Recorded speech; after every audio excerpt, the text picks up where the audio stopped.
நீங்க திராவிட பொங்கல் கொண்டாடுறீங்க, சீமா அதை கடுமையா எதிர்க்கிறாரு. திராவிட பொங்கலுக்கே பொங்கல் வைப்போம்னு சொல்றாரு. அதை எப்படி பாக்குறீங்க? அவர் எதுக்கு வேணாலும் பொங்கல் வைப்பாரு. ஆனால் பொங்கல் திருநாள் என்பது தமிழர் திருநாள்.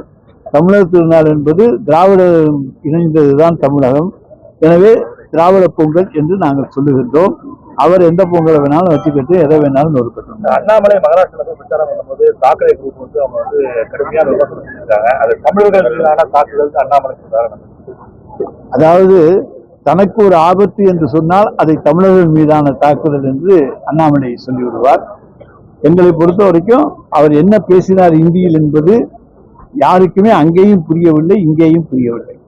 பிரதமர் மோடி மீண்டும் 24 தமிழ்நாடு வர்றாரு. அடுத்தடுத்து பழனிசாமி வந்துட்டு அடுத்து மோடி வர்றாரு. கூட்டணி பலப்படுத்த விரும்புறாங்களா? உங்களுக்கு நெருக்கடி கொடுக்க முடியுமா? எங்களுக்கு யாராவது நெருக்கடி கொடுக்க முடியாது. அவர்கள் கூட்டணியை பலப்படுத்தவும் முடியாது. அவர்கள் கூட்டணி போக போக தேர்ந்து கொண்டு போகுமே தவிர வலுவாக ஆகுவதற்கான வாய்ப்புகள் தமிழ்நாட்டிலே குறைவு.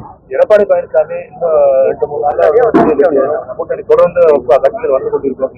அவர் புதிய புதிய கட்சினா நிறைய கட்சி உருவாகுது இல்ல, லெட்டர்பேட் கட்சி, அந்த கட்சியெல்லாம் வரும்னு சொல்றாரு.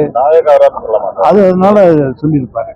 ஜனநாயகன் திரைப்படத்துக்கு வந்து கடுமையான விமர்சனங்கள் மத்திய அரசு வச்சிருக்காங்க. அதுல எல்லாரும் பதில் சொல்றாங்க. ஆனா விஜய் மட்டும் இது வரைக்கும் வாய்ப்பு. இதிலிருந்து அவருடைய தைரியத்தை நீங்கள் தெரிந்து கொள்ளலாம்.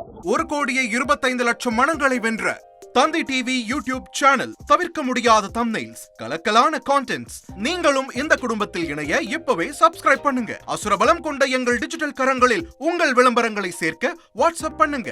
8939888378. Email advttv@dttv.in.